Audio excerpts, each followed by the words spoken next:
Welcome to Strung Out, the podcast that looks at life through the lens of an artist. Your host is the artist, writer, and musician, Martin Lawrence McCormack. Now here's Marty. Hello, everybody, and welcome to Strung Out. I have with me kind of a Chicago legend, I would say, in the Americana community, and Nora O'Connor. And Nora, not only a songwriter and a singer in her own right, but you've been with a plethora of different bands, over the years. And we have a lot of ground to cover about our Irish roots that we hold in common and other things like that. And as you know, on the first podcast, we talk a little bit about Nora and her career and how she got to where she is today. And then in our second interview, those of you that want to find out a little more about how to be an independent musician or a working musician and the creative process involved with that, we will dive into that with Nora. So, I see you've got a great guitar there. Why don't you give us a song and start it with something? What do you got? What do you call it? I'll just play a song called Soar off my most recent record that came out in 2022. What's that album? Pardon me? What's the name of the album? The name is My Heart, and it's on Pravda Records. And it came out on CD in 2022 because everybody was making a record in 2021 and 22. Yes. So there was this long queue of people who wanted vinyl. Right. So I didn't make vinyl at first, but last week I got a big shipment of vinyl. So the record's finally available on vinyl, and I'm real excited. Well, congratulations, that's a big deal. Track one, side one is what I'm gonna play for you now. It's All called right. Soar.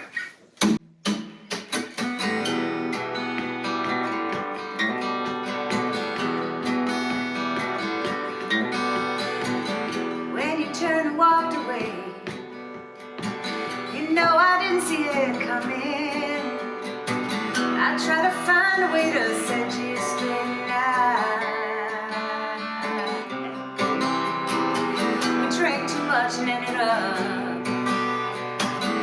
in a field behind the courthouse. You ran around with your pants down. It was the last time we laughed that hard. You know it's always something. Hey, ooh, my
you. Cool sound. Oh. Got that nice little drive to it. Cool. Oh, thank you. Like with a good Americana feel to it.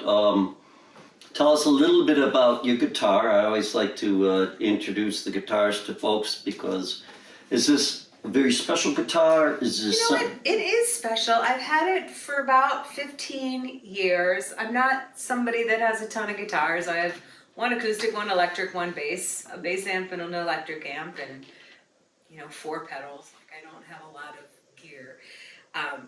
But this is a B25. It's either a 61 or a 63. I'm not exactly sure, but I got it up at Guitar Works up in Evanston. Yeah, I love Guitar Works. Those are my guys. Yes. And they're always, I buy all my stuff from there. I bought my bass there, my electric guitar there, and I love this guitar. It's like the perfect size. It's got a nice sound to it. It's a little dry from the winter. It needs humidity. Yeah, it needs like a spa day. Yeah. At the back of the Guitar Works. Yeah. Where Connor can just put it on a humidifier for a day. Well, we got Capers the Wonder Dog barking away up there, but if you are in the Chicago area and up in Evanston, I totally recommend Guitar Works. Yeah, those guys are great. It's just, yeah. Larry, the whole gang. Yeah, and it's got a great aged look to it, but the sound is really nice on it. Oh, and, good. So it's just and nice to know that they carry those Dusty. Well, yeah, I like how you described your instruments. They sound more like tools rather than something that you're taking out and looking at, which is appropriate. You have been doing music for a long time. Yeah. And are you a native Chicagoan? Did you grow up there? Yeah, I grew up in the southwest side of Okay. Chicago. We lived at 55th in California, and then we moved out to the southwest suburbs. And Okay. when I was a kid. Okay, and we were talking briefly before the podcast, and your family, what county in Ireland are? My mother and father are from County Kerry, Listowel, so the southwest of Ireland, and I still have a lot of family there. They came over in the 50s. They're from the same town, but there was just a load of people from their town and people that they knew that kind of immigrated to this specific neighborhood, St. Simon's Parish on the south side. Okay. In 55th in California area, and they met up again here and got married and had some kids, and my mom's sister actually still lives in the house that my mom and her siblings grew up, so they're their dad and his dad, so this house is like a historical, has it's like a landmark, I guess you would call it. Like, I've got pictures of Is it when it had no plumbing and when it had a thatch roof, and my mom's sister still lives there, so. That is totally cool. Yeah. Did they ever push Irish music on you? Did you have? 1,000%, yeah. Yeah. I mean, we blared, the Irish Hour every Saturday morning was blaring on the radio when we were doing our chores, and they would have parties and people would come over, and inevitably, people would just break out into song, like, no inhibitions, like the highballs helped, I'm sure. So it was just so cool the way everybody sang. My dad was a great singer. My mom's a great singer, although she doesn't sing very much. I wish she would. So there's just a lot of music, and they tell me that I, was singing like immediately. Did you ever learn Irish music? I mean, and have to perform it? I'm surprised that not a ton. You didn't go into that circuit. My mom would really want to disown me for this, but I don't know a ton of. Although I have those kind of inflections when I sing sometimes, and just like that kind of flair, and then I really got into bluegrass when I started playing guitar, which is just like similar to Irish folk music. So I'm really drawn to that, those kinds of chord progressions and melodies. And well, there's a lot of crossover, and especially nowadays, with the Irish and Americana. Yeah. You got guys like Steve Earle doing Galway Girl, and And God knows, I know John Prine was over there living there for a while and everything like that. And the Irish music in Ireland, it's a lot of it's Americana. Yeah. I mean, it's just kind of, Americana is such a funny term. I've never been comfortable with it. I don't know about you, but It worked for a little while. It worked at first, maybe, to just kind of separate it out from country. Yeah. What would you consider? A little more indie. Yeah, what's the genre for you? What do you call it, or do you call it anything like, or just for myself? Yeah. Yeah, I don't even know. I mean, I think Americana kind of suits me. Singer-songwriter kind of suits me. I mean, I really hate trying to describe music because it's just music, but I definitely lean towards like country, folk, and like soft rock tendencies when I'm writing in the songs that I record. Did you know, your parents heard you singing around the house? It sounds, that's how it was with me.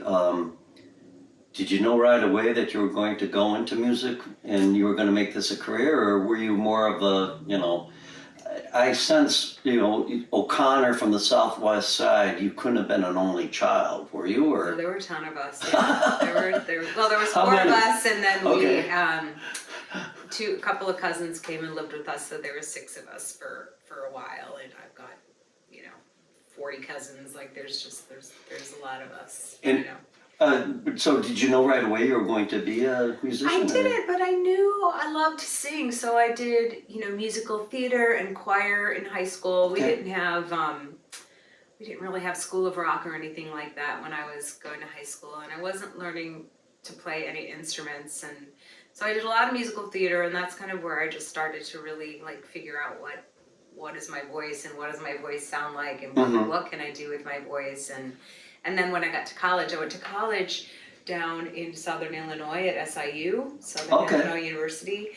And I went down there for speech pathology, and then I met these folks that were in this music business program, and I was like, ooh, I worked at a record store in high school, and I love music, and that's kind of when I fell into there were a lot of great bluegrass musicians down in Southern Illinois. It's a surprising. Just a lot of literally going to cemeteries or having barbecues. Like there's a ton of bluegrass jams, and so I just started joining bands, and it just it just kept happening. Like I just couldn't stop.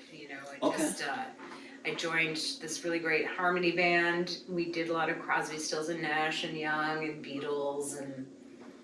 Did you play the Copper Dragon? Yeah. Yes. Oh yeah. Played the Copper Dragon. Played Booby's Beer Garden and Hangar 9. And have you been down there? Oh yeah. Yeah. Yeah. It's we used to play the Copper Dragon every so often back in the day, going and drive back to Chicago. I knew Mike Sharp down there. Mike Sharp was he was in a band called October's Child.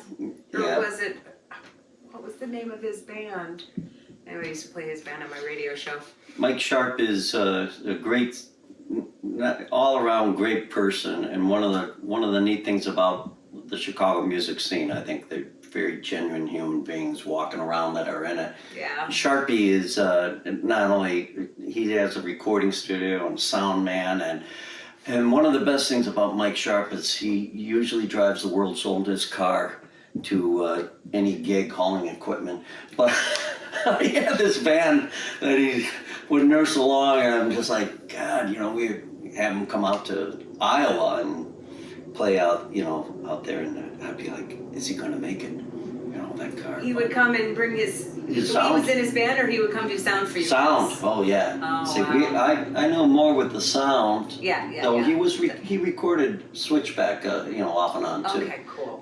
But so what with your SIU days and that it sounds like at some point, because of the bluegrass and everything like that, you were being told that you had to jump into this. Were you one of these people that kind of just made a big jump and say, I'm going to do this full time, or were you the kind of person that, I had a day gig and then I played? Tell us a little bit about that. Yeah, so after college, I came home and worked at a law firm for many years. I got a straight job, and and then, you know, and I didn't really play much when I first moved back to Chicago, but then I had a couple friends who were working in the kitchen at a place called Uncommon Ground in Lakeview or Wrigleyville, and they had open mics, and I started, you know, there's a place called No Exit up in Rogers Park around here somewhere, and so I just started playing open mics, and I just, you know, I kept my job, but I just kind of started playing around, and then I just got, you know, I got to know some people. I was in this band called Urban Twang. Oh yeah. For, you know, they came and they saw me at Uncommon Ground. They're like, hey, you want to join our band? And it was great because they like taught me how to play mandolin, and I play guitar, and I like singing harmony is really my thing. Like that's what I feel like I do best, and that's what I love to do most. So yeah, so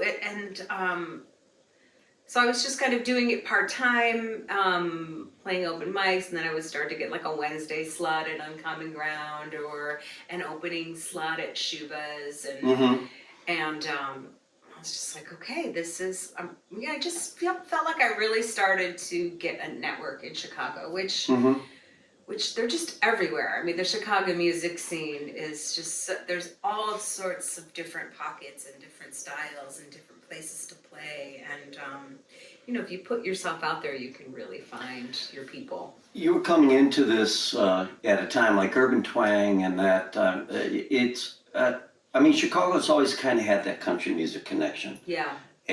But it's always had its own kind of distillation of country music, and I think part of that is because of the, you know, just the different populations of people that have come through.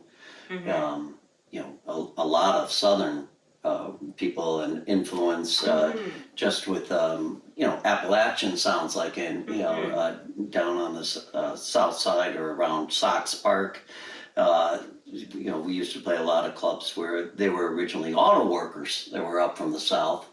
And so we had to have a little bit of all that stuff. But you were really kind of coming in on the cusp of what was to be called Americana music. Don't you feel like you kind of hit that wave kind of at the right time? I really did, because, you know, I did Urban Twang, and then I ended up like, okay, what is it?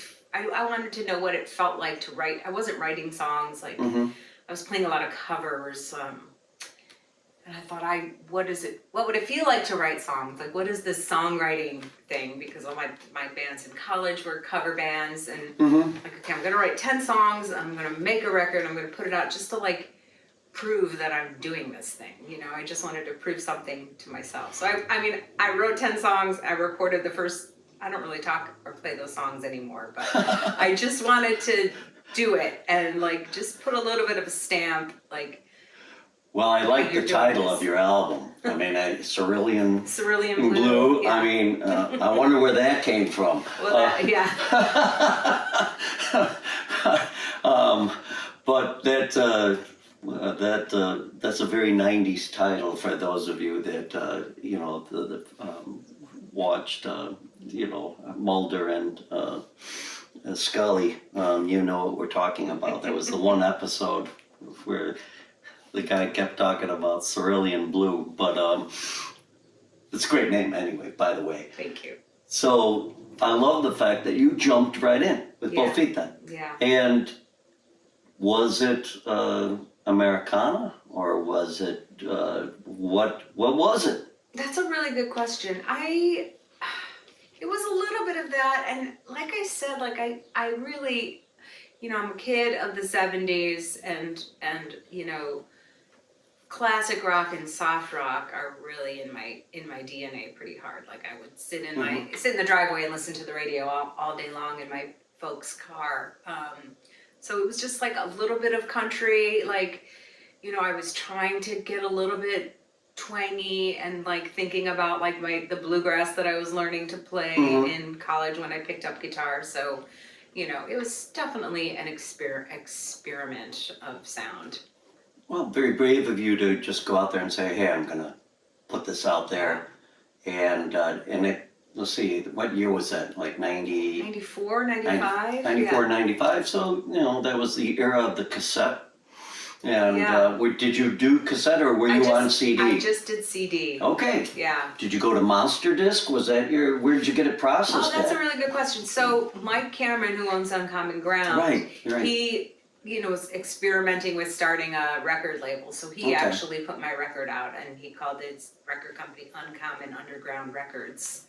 Okay. So I don't know how many other records came out on that label, but I might have been the first. I might have been the last, but I think he did a few. Yeah, I don't know. I think he did a couple of things. So he was so supportive of me when I was first getting rolling. I know now they have Uncommon Ground and Michael Cameron was one of these guys that, he did support the live music scene. He had a connection with Jeff Buckley. Yeah. And every year, I don't know if they still do the tribute to Jeff Buckley. They do, yeah. And that's kind of neat because Jeff Buckley, of course, his dad, more of a Californian kind of sound, but in common with Nora, deep Irish roots that, and they were both people that didn't necessarily play Irish music, but the Irish, that Celtic connection that comes through is strong. And I think it's no coincidence that you ended up doing Americana, music. Why don't we have you do a second song right now, and then what we're going to do is continue along this path. And if you're joining us, which I hope you have, we're with Nora O'Connor, and we are talking about her career as a singer-songwriter and a performer. She's rubbed elbows with a lot of great musicians. We haven't even really talked about any of those musicians yet, so we'll get into that as well. But what's this next song? What do you got for us? So I'll do a song from my second record, which is a little more, in that countrified vein. And the song is called Bottoms. And we sure could use a violin player, but let's just imagine. Okay.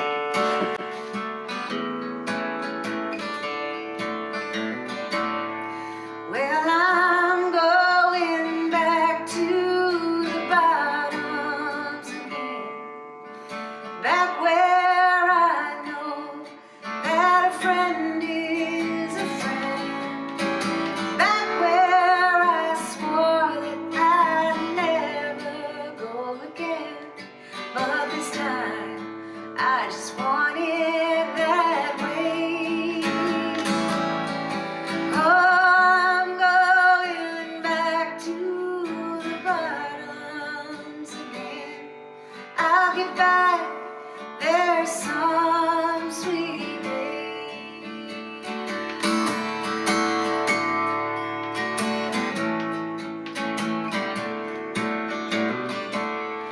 And if I ever get out of this old hotel, to faces and places that I know so well, that I could be happy, I could be satisfied for the love I tried to forget. Oh, I'm going back to the bottoms again. I'll be back there some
Hey, want to show your support of Martin's artist endeavors?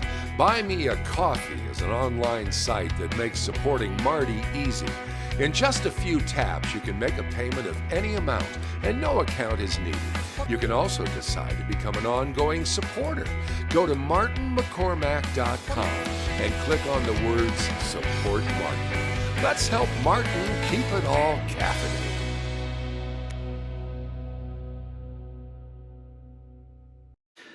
We're back.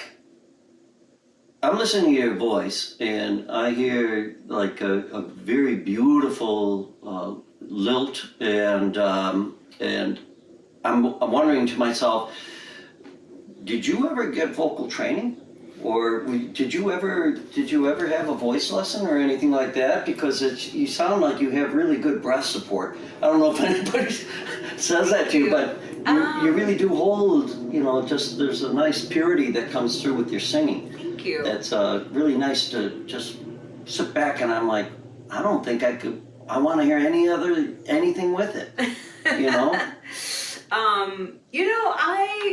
I took a little bit of opera in college, where, I had this beautiful opera singer who was my teacher, and she would wrap her arms around me and like show me where I should be feeling the breath when I was breathing. And I think I've just, I've studied a lot. I've learned how to take care of my voice a little better over the years, and I feel like it's still, I've been doing this a long time, but I feel like I'm still trying to find, it's like I'm always searching for the best place to put a note, or to put, even while I'm in the middle of a song, or I love what you're saying, because I studied voice, and that whole idea of the best place to put a note.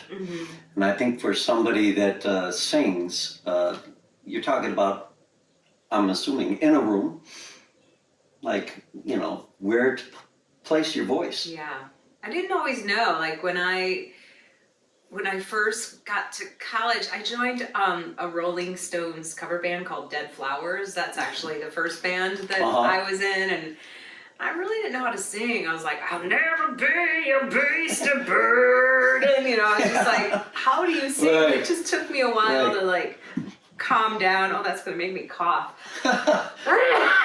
So, I potentially did some damage there in the beginning of my singing career. Just still trying, just trying to find technique and to learn how to do it. And I'm friends with a lot of singers, and we talk about this stuff and learn from each other. How to warm up and share warm-ups with each other, or how to warm down, or what to eat, what to drink, all those kinds of things. Well, speaking of singers, you've sung alongside Kelly Hogan, and Nico Case, who has a real unusual voice. And what is that sisterhood like with those women? Because they're kind of your peers, your age. Yeah. You guys kind of were all hashing it out together on a scene. Well, were you all switching leads and vocals and things like that, or what? Well, Kelly and I have a pretty rich singing history. It's like we've done a ton of like what we call the lady parts, like singing, singing backup for other people. We've toured with different bands. We've recorded with a number of bands, and so her and I have a really great relationship, and we are kind of at the point where we can, she goes up, I go down. If we both jump on the same note, we jump right off to give the other person the note, but we kind of know where to go. And I've sung with Nico on and off over the past 25 years. Most recently, I've been touring in her band for the past like 4 years, singing backup for her, and she's so fun to sing with.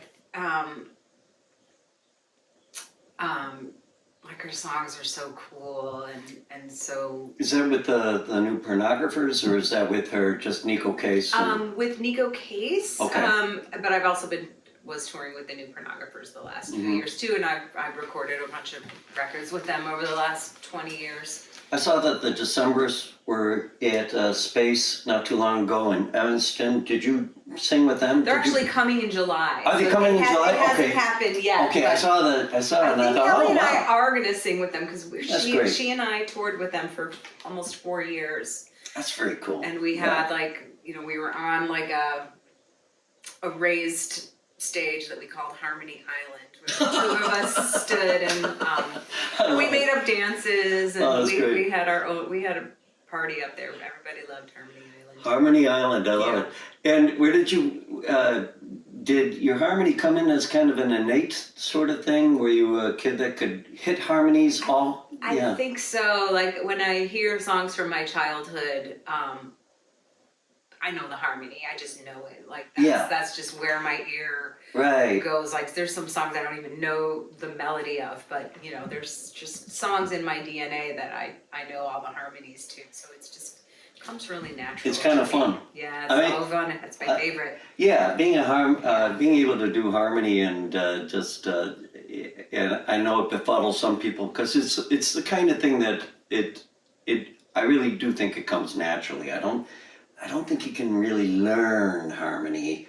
I mean, you can be taught a harmony line, Yeah. but you can tell the difference between somebody that can just kind of wing it and feels that feeling. You've done a lot of singing though with groups, and Jeff Tweedy, he had you work with the legendary, Mavis Staples.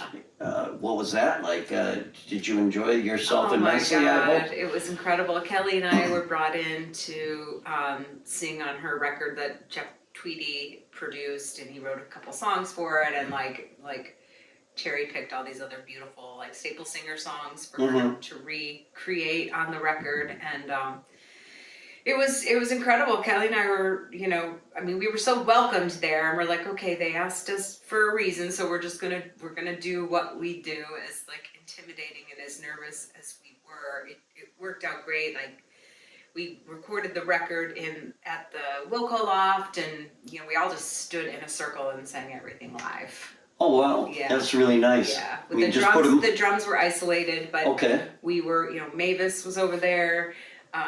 Donnie, one of her original backup singers, was there. Her sister was hanging out, Yvonne, and Jeff in the control booth, and then her guitar player and bass player and drummer. When you find yourself in a situation like that, what's going through your mind? Don't fuck this up. Besides the obvious angst, but I mean, I felt a ton of gratitude, and I just really wanted to do a good job for Mavis and like stay in my lane and, not oversing, just try to find, it took me a long time too singing harmony to like, you're supporting the melody. You're not the lead singer here. Right. And, it's taken me years to kind of figure that out. And so that was back in 2010. I think I was starting to figure it out. But, really just like stay in my lane and, just pick a real sensible harmony. Like I say, singing with Kelly, we just kind of fall in. She goes one way, she goes to the higher note, I go to the lower note, and like never really fighting over parts because where we land naturally it works with each other. Like good harmonization, I always say, is like the Blue Angels.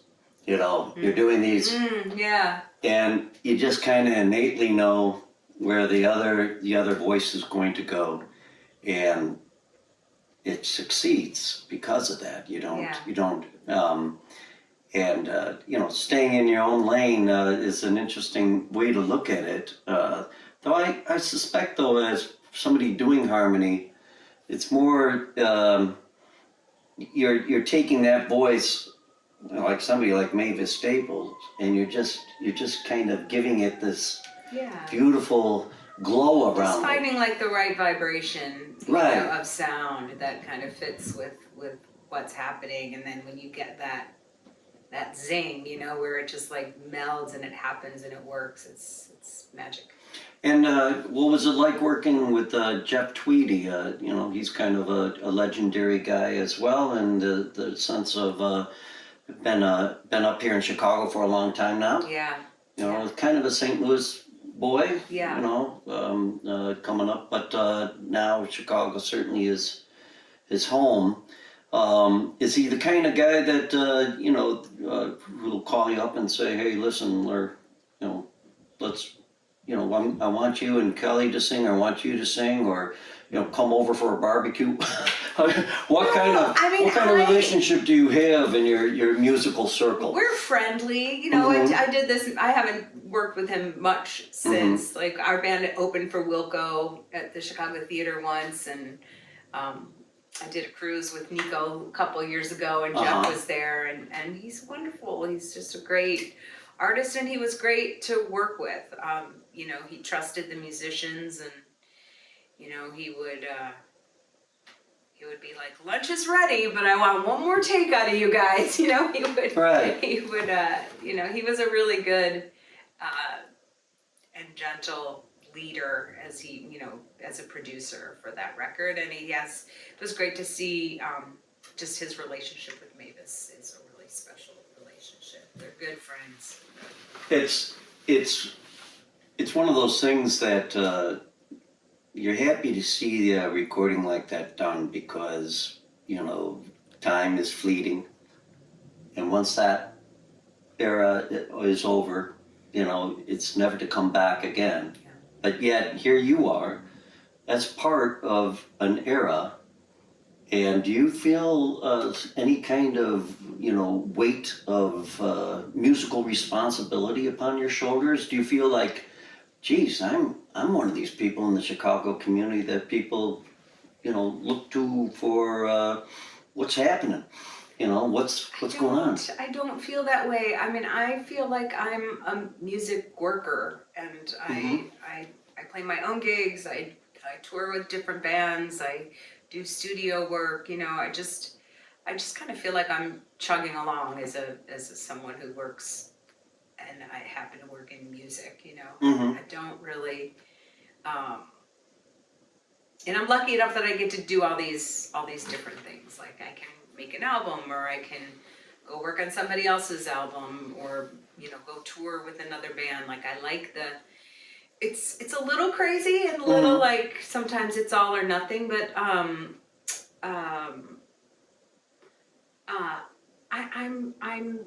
I don't feel like I'm a leader of any group, or I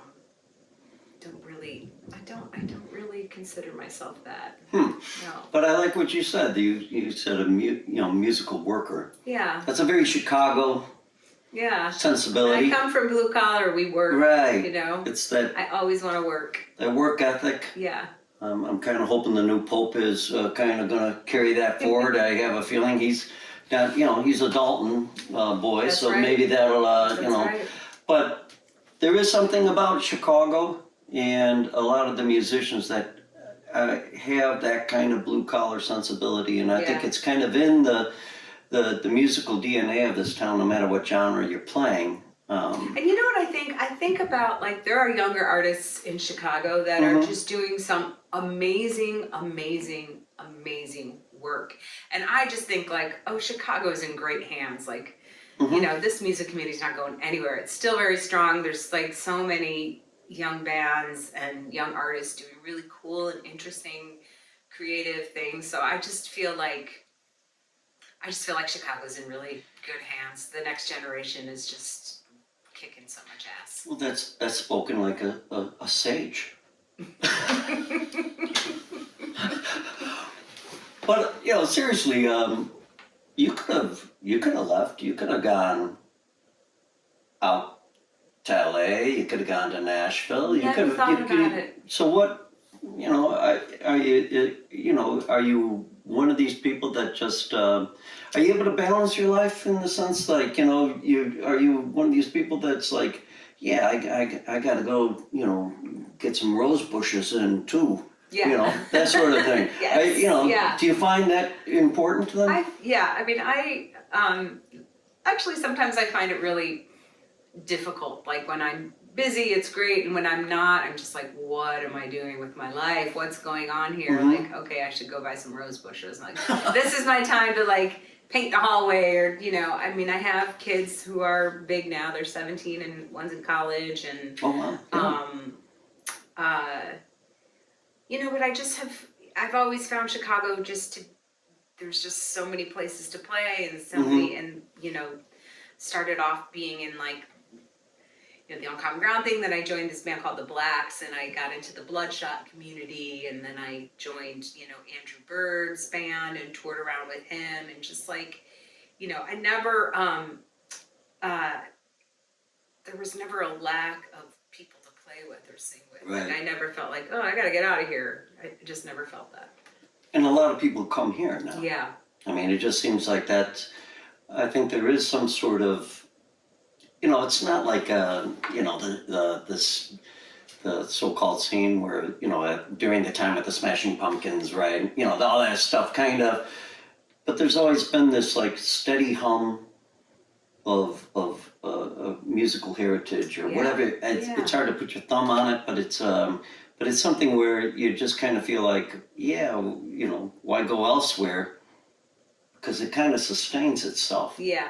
It's an interesting vibe that you can pick up from Chicago, and so you're kind of a homebody to some degree. Then you've got your boys, and where's your one son? Where's he going to college? He goes up in the UP at Northern Michigan University, way up in Marquette. Marquette, kind of landed and fell in love with the place, and it's a really beautiful part of the country. Yeah, who's up there? Sue Sue, Demo. yeah. Yeah, she's Sue's up in there. neck of the woods. Another great Chicago so musician. Your kids, are they saying, are they going to follow in your footsteps? My oldest son is, he's very musical. He loves music. He knows a lot about music. He's kind of taking like a lot of business classes and marketing classes, but he's also interested in, he does a lot of beats and sounds and soundscapes, and a lot of like Logic Pro stuff on the computer, like building soundscapes and music, and as a hobby. So I'm glad he spends his free time being creative like that. What about your youngest? He's growing up when he was little, just a great dancer, great singer, a lover of music, not really a musician. Which is important to have. Yeah. I always say, they both listen to music all day long. you got to have that love. Yeah, they love it. Or else you don't have an audience eventually. I mean, it's those people that really kind of move music along, I think. Yeah. But, and you're married, and so, husband?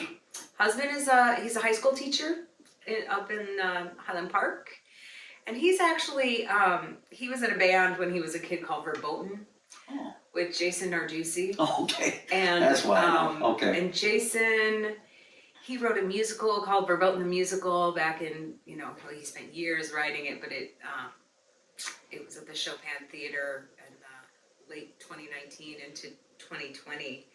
And as a couple years ago, that he decided to get the band back together, and they made a record. Great. So Chris had to dust off his bass after 41 years, and so they played Riot Fest, they played at Space, they opened up for Iggy Pop at the Salt Shed. Oh man, that's great. Yeah, so they're, it's like Verboten is this childhood band that they were in, and it just lives on and on and on. It's a great story. I remember they were, I think at one time up at Hogside Music. Would that make sense, Verboten? We're playing, did Jason Narducci go on to law school or something like that? Or? He didn't know. He's in Bob Mole's band. He's in Superchunk. He's still touring. He also had a band called Verbo. Verbo? Yeah, with Allison. Okay. Cheney? Not Allison Cheney, that's an actress. What's Allison's last name? Cellist Allison. I can't think of. Helen Money is her stage name. my brothers and I had a band in the 80s up in Chicago, Beyond Blue, and so we were around Jason, the Verbo days. Yeah.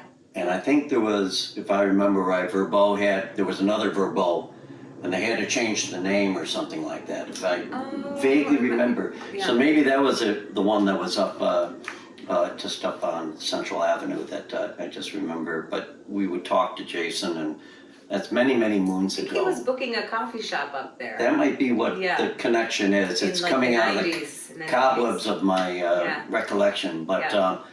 but I love the fact that you're just like a down-home person, you know? So what is it that you want to see happen to yourself? It's a really good question. I kind of love this.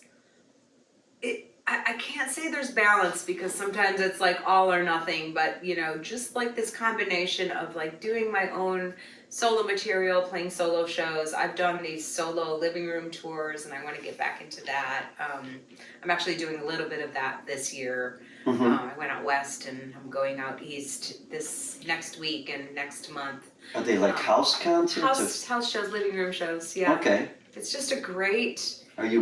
Do you book them yourself? I or- do. I went through this booking agency called Undertow, and they do like living room tours for a lot of different artists. And Fun.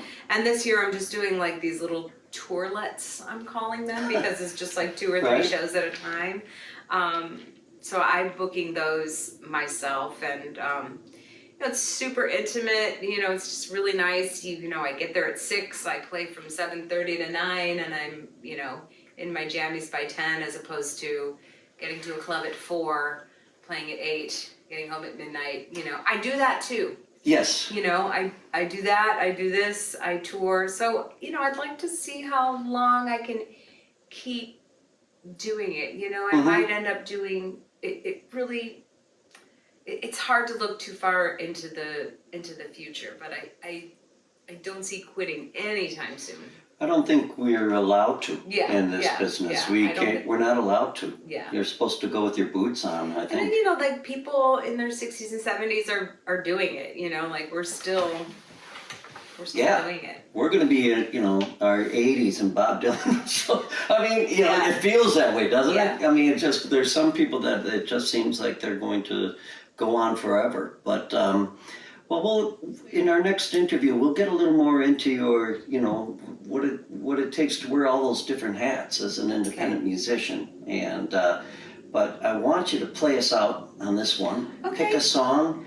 And I want to thank you for being on Strung Out. And do you have a website? How do we? I have a website, NORAO'ConnorMusic.com. Okay, My website. very good. So thanks for reminding me. I'll go update it. We'll be flashing that through the, you know, YouTube thing. But those that are listening, now you know.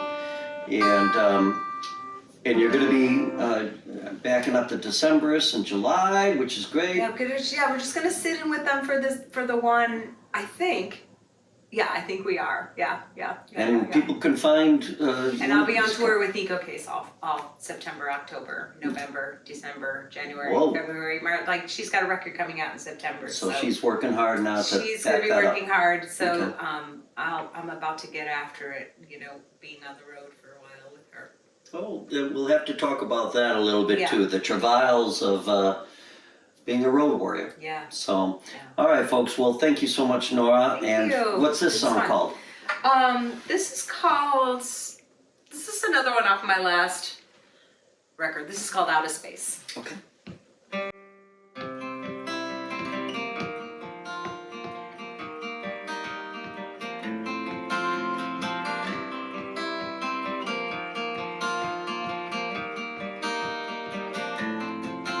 You say I should come with you, watch the birds that fly around. Where on earth did you get that time, all that time to sit around? 'Cause if I were just that patient, I'm sure I would lose my mind. Making time for quiet travel, in the past is where I spend my time.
Thank you for listening. For more information about this show or a transcript, visit martinmccormack.com.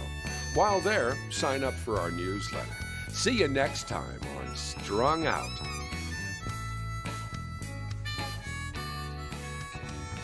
It's all so wrong, this pain we feel makes no sense at all. A swan song was a part